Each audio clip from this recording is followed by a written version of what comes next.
अस्सलाम वालेकुम गाइस, कैसे हैं आप सब लोग। आप सबको एक बार फिर ब्रांड न्यू ज़लिश मिनी ब्लॉग में खुशामदीद।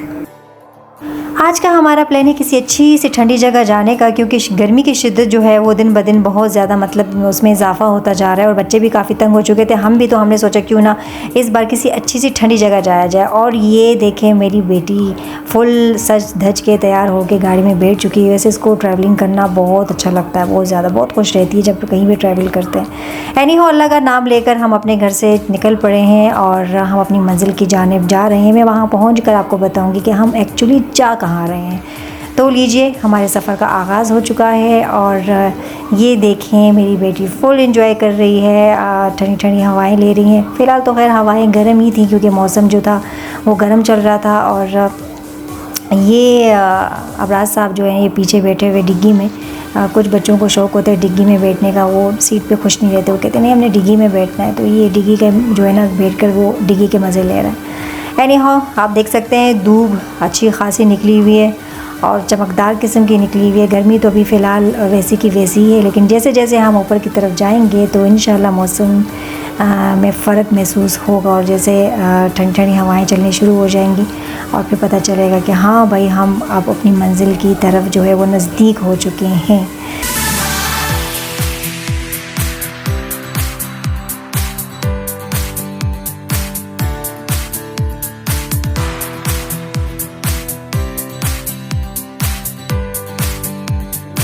जी तो जनाब, सफ़र हमारा स्टिल अभी जारी ही है, लेकिन हम अपनी मंजिल की तरफ काफ़ी हद तक करीब आ चुके हैं। सफ़र के दौरान आपको रास्ते में ऐसी बहुत सी शॉप्स नज़र आएंगी जहाँ पर आपको मज़े मज़े की डेकोरेशंस की चीज़ें बिकती हुई नज़र आ रही होंगी। अच्छा, तो देखा जाए ना काफ़ी औरतों को डेकोरेशन के चीज़ों से ना दूर दूर तक कोई लगाव नहीं होता, लेकिन मैं उनमें से बिल्कुल भी नहीं हूँ, क्योंकि मुझे डेकोरेशन की चीज़ें बहुत पसंद हैं, बहुत लगाव है। मुझे घर को सजाना संवारना और अच्छी अच्छी सी डेकोरेशन चीज़ों को कलेक्ट करना, ये मेरी हॉबी है। मतलब मेरी हॉबियों में से एक हॉबी ये भी है, क्योंकि जब भी मैं किसी नॉर्दर्न एरियाज़ जाती हूँ या फिर किसी मॉल में जाती हूँ तो मुझे तो आप डेकोरेशन के ही सेक्शन में पाएंगे और फिर वहाँ जाकर दिल ही नहीं करता किसी और तरफ जाने को। लेकिन इन सब के बरक्स जिन औरतों को घर सजाने या संवारने का कोई शौक़ नहीं होता, तो मैं काफ़ी हैरान भी रहती हूँ कि किस टाइप की औरतें हैं जिनको अपने घर को सजाने या संवारने का कोई शौक़ नहीं, ना डेकोरेट करने का कोई शौक़ है। तो मैं काफ़ी इस चीज़ पर हैरान हो जाती हूँ, क्योंकि औरतों के साथ तो ये चीज़ें अच्छी लगती हैं। मतलब औरत कहते किसको हैं, औरत वही होती है जो जहाँ जाए उस जगह को संवार दे। खैर, ये मेरा अपना पॉइंट ऑफ व्यू था जो कि मैंने आपसे शेयर किया, लेकिन खुदारा किसी पे तनकीद करना या किसी को बुरा भला कहने का मेरा कोई ऐसा मकसद नहीं है और ना ही था। एनी हाउ गाइज़, आप देख सकते हैं कि हम अपनी मंजिल की जानिब काफ़ी हद तक आ पहुँचे हैं और मौसम भी काफ़ी अच्छा हो गया, काफ़ी खुशगवार हो गया। आप देख सकते हैं पहाड़ों पे बादल छाए हुए हैं, ठंडी ठंडी हवाएं चल रही हैं और मौसम काफ़ी अच्छा होता जा रहा है। तो देख सकते हैं कि रोड भी बिल्कुल ही खाली है। आपको इक्का दुक्का गाड़ियाँ तो ज़रूर नज़र आ रही होंगी, लेकिन हर सीज़न में इस रोड पर रश काफ़ी रहता है, लेकिन इस बार ऐसा नहीं है। उसकी बेसिक वजह है कि इस बार जिस तरह जानी और माली नुकसान हुआ है तो लोग काफ़ी डर चुके हैं और अब इस एरिया को आने पे वो लोग अब यहाँ पे आना अवॉइड कर रहे हैं। देखा जाए तो एक तरीके से अच्छा भी है, जितना आप अपनी केयर करोगे, जितना आप अपना ख्याल रखोगे, उतना ही आपके लिए बेहतर होगा और मज़ीद किसी भी बड़े नुकसान से आप बचोगे। क्योंकि जब भी मानसून का मौसम होता है तो यहाँ पर सैलाब जैसे आफात का आना कॉमन हो जाता है और फिर बहुत जानी और माली नुकसान भी होते हैं। जैसा कि आप देख सकते हैं कि दरिया का बहाव इस टाइम भी काफ़ी गहरा और तेज़ है। खैर, जहाँ भी हो अल्लाह ताला आप सबको अपने हिफ्ज़ व अमान में रहे, अपना ढेर सारा ख्याल रखा करें जहाँ पे भी, जब भी ऐसी जगहों पे जाओ। इस टाइम हम मौजूद हैं बाज़ार में और ये है बालाकोट का बाज़ार। जी हाँ, हम इस टाइम बालाकोट के बाज़ार में मौजूद है और आपको झंडियाँ भी नज़र आ रही होंगी लहराती हुई, क्योंकि ये अगस्त का मंथ चल रहा है और आपको इस तरह से हर जगह जहाँ भी जाएंगे आपको हरी हरी झंडियाँ नज़र आती होंगी लहराती हुई। जी बिल्कुल, जब भी अगस्त का मंथ आता है तो आप जहाँ पे भी जाएंगे आपको ये हरी हरी झंडी नज़र आती होंगी लहराती हुई और बहुत अच्छा भी लगता है।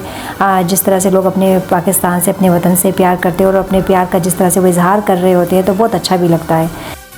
एनी हाउ गाइज़, हम अपनी मंजिल की तरफ अब काफ़ी हद तक आ पहुँचे हैं और आप देख सकते हैं कि हम काफ़ी ऊंचाई पर हैं इस टाइम, काफ़ी ऊंचाई पर। आपको घर भी काफ़ी छोटे छोटे नज़र आ रहे होंगे। हवाएं ठंडी ठंडी हो गई हैं एकदम से और बहुत ही जो है ना खूबसूरत वेदर हो गया। अब हम एक जगह आ खड़े हुए हैं, थोड़ा सा रिलैक्स किया हमने, क्योंकि यहाँ का व्यू जो था वो देखने वाला था और हमने सोचा कि क्यों ना यहाँ पर खड़े होके यहाँ के खूबसूरत तरीन नज़ारों का जो है ना लुत्फ़ लिया जाए। और ये देखें दरिया भी काफ़ी दूर से नज़र आ रहा है। रोड एज़ यूजुअल आपको खाली ही मिलेगी, क्योंकि जिस तरह से मैंने आपको थोड़ी देर पहले बताया था कि अब टूरिस्ट इसी नॉर्दर्न एरिया आने को थोड़ा सा अवॉइड कर रहे हैं, क्योंकि वो डर चुके हैं। जिस तरह से वो बैक टू बैक आफात आए हैं, काफ़ी जानी और माली नुकसान लोगों को हुए हैं, तो काफ़ी डर चुके हैं। लेकिन मैं इन सब में आप सबको एक एडवाइस करूँगी, जब भी आपका कोई ऐसा प्लान हुआ तो आप प्लीज़ एक नज़र वेदर पे भी डाल दिया करें। अगर तो वेदर नॉर्मल है, कोई बारिश का कोई इस तरह से सीन नहीं है, तो प्लीज़ आप बिना किसी झिझक के या किसी खौफ के आप यहाँ पे विज़िट कर सकते हैं। लेकिन अगर बारिश का वेदर है और बैक टू बैक बारिश है, तो आप सबसे गुजारिश है कि आप ऐसी एरिया मत आया करें, क्योंकि किसी भी टाइम कुछ भी हो सकता है। जी बिल्कुल, हम भी बिल्कुल ऐसा ही करते हैं। जब भी हमारा कोई ऐसा प्लान होता है नॉर्दर्न एरिया जाने को, या किसी भी ऊंचाई पे जाना है, या किसी मतलब दूर दराज जगह पे ट्रैवल करना है, तो हम सबसे पहले फ़र्स्ट ऑफ़ ऑल हमारा ही काम होता है कि हम वेदर को चेक करें कि भाई वेदर कैसा है। अगर तो वेदर नॉर्मल है तो हम अल्लाह का नाम लेकर घर से निकल पड़ते हैं। अगर तो वेदर नॉर्मल नहीं है, बैक टू बैक बारिश है, या कोई भी इस तरह से मौसम ख़राब चल रहा है, तो हम अपना जाना जो है वो मुलतवी कर देते हैं, क्योंकि इसी में ही हमारी फैमिली की आफियत है।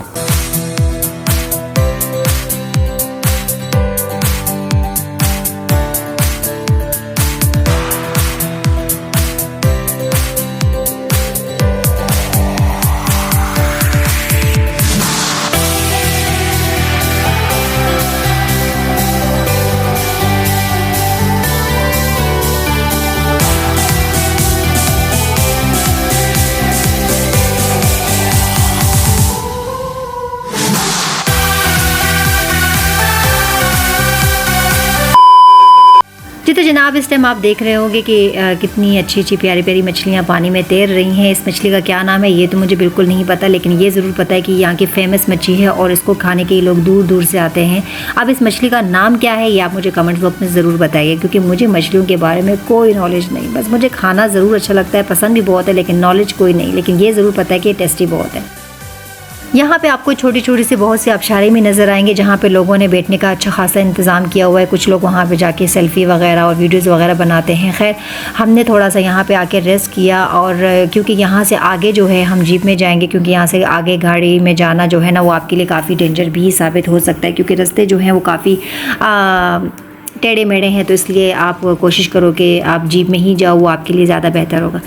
इस वक्त हम जीप का इंतज़ार भी कर रहे हैं और साथ साथ एंजॉय भी कर रहे हैं। जैसे कि मैं आपको दिखा रही हूँ, आप स्क्रीन पे देख सकते हो कि कितनी ही खूबसूरत जगह है, माशाल्लाह माशाल्लाह। और ये मेरी बेटी जिसको मैं देख रही हूँ कि कहीं ये गिर ना जाए, क्योंकि बच्चों को बहुत शौक होता है ना ऊपर से देखने का, तो इसका भी बस यही था कि मैं ऊपर चढ़ के देखूँ। तो ये जबकि ये डेंजर है, और अपने बच्चों का बहुत ख़ास ख्याल रखा करें ऐसी जगहों पर।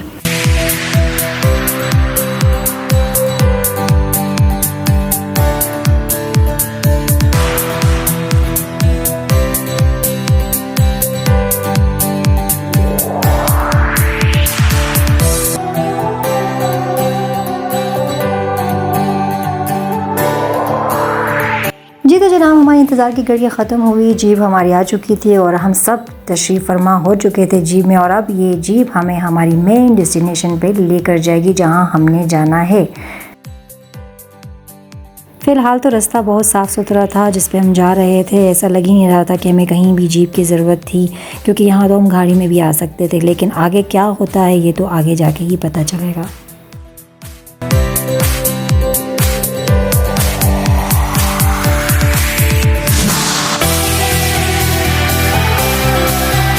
आगे जाके वही हुआ जिसका डर था। और बिल्कुल आप देख सकते हैं कि सड़क काफ़ी तंग थी और बामुश्किल यहाँ से 2 गाड़ियाँ जो थी वो गुज़र सकती थी, और हम बिल्कुल सड़क के किनारे पे चल रहे थे। और आप नीचे गहरी खाई का अंदाज़ा लगा सकते हैं कि खुदा न खास्ता अगर यहाँ से कोई गया तो बस फिर वो चला ही गया।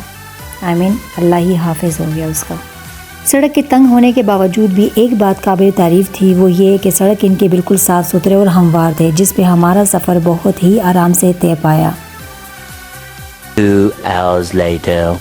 जी फाइनली हम अपनी डेस्टिनेशन तक पहुंच चुके हैं, और फाइनली हमारे सामने है हमारी मंजिल। मैं थोड़ी देर में आपको तमाम जगह की विज़िट करवाऊंगी और आपको यहाँ की सैर भी करवाऊंगी, आपको साथ बताऊंगी भी कि आया हम कहाँ आए हुए हैं और ये कौन सी जगह है।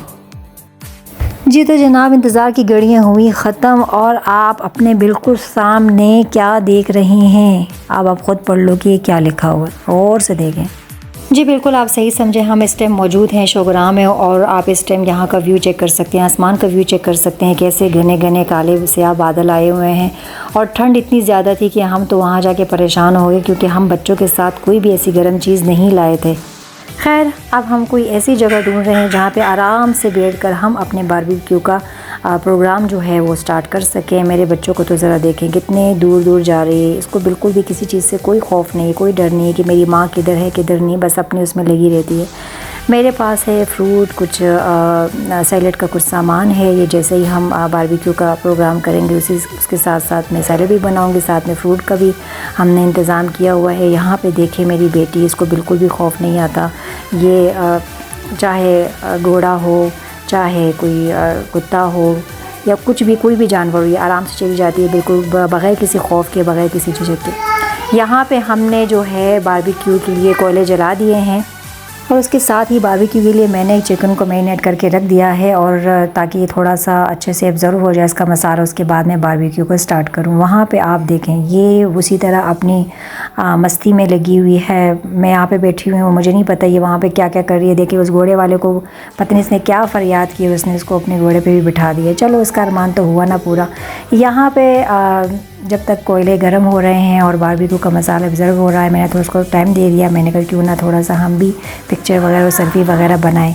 जी तो जनाब, मैंने यहाँ पे बारबेक्यू जो है वो स्टार्ट कर लिया। आप जैसे कि आप देख सकते हो कितना ज़बरदस्त, देखने में इतने मज़े के लग रहे हैं कि दिल करके सारे खा लूँ, क्योंकि भूख इतनी ज़्यादा लगी थी और मौसम इतना ज़बरदस्त था कि ऐसे मौसम में भूख और भी ज़्यादा लग जाती है। जैसे कि आप देख रहे हैं कि बारबेक्यू मेरा ऑलमोस्ट सारा रेडी हो चुका है।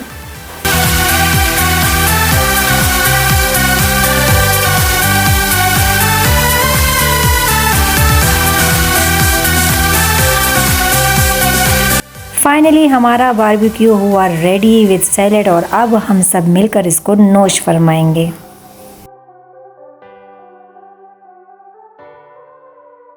अच्छा, यहाँ पे आपको बहुत सी ऐसी गाड़ियाँ चार्जेबल भी नज़र आएंगी जिसमें बच्चे आराम से बैठकर जो है एंजॉय कर सकते हैं। जैसे वो अब आप देख सकते हो कि मेरी बेटी इस टाइम बैठी हुई है गाड़ी में और वो इस टाइम बहुत एंजॉय कर रही है। और ये जो एरिया है जहाँ पे हम अभी इस टाइम मौजूद हैं, ये काफ़ी खुला एरिया है। यहाँ पर आप आराम से गाड़ी चला सकते हैं। जैसे कि आप देख सकते हो, मैं आपको दिखा भी देती हूँ। ये देखें आप, यहाँ पे आराम से आप इस गाड़ी में बैठकर जो है बग़ैर किसी झिझक के, बग़ैर किसी टेंशन के, ख़तरे के आप अपने बच्चों को गाड़ी दे दें और आराम से अपनी गाड़ी में घूमते रहेंगे।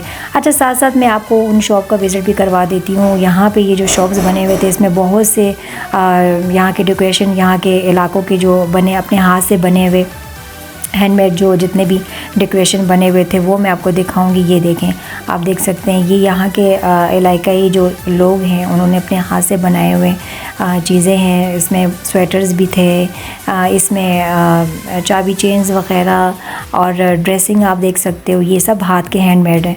और इसके अलावा पर्स थे और बहुत सी ऐसी चीज़ें थी जैसे कि आप स्क्रीन पे देख सकते हो। तो ये देखें, ये भी डेकोरेशन की चीज़ें हैं, ये देख सकते हैं आप।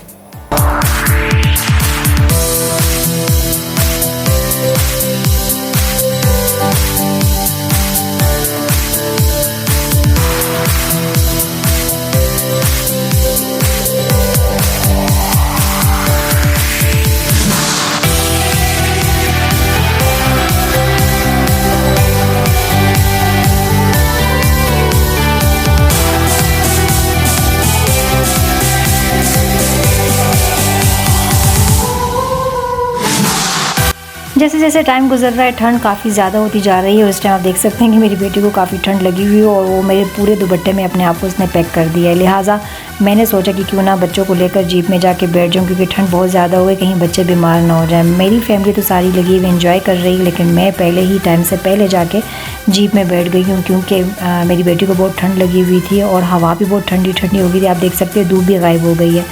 लिहाजा वापसी का सफ़र हमारा स्टार्ट हो चुका है। हम वापस अपनी मंजिल की तरफ जाने लगे हैं। उम्मीद करते हैं कि आपको आज का व्लॉग मेरा बहुत अच्छा लगा होगा।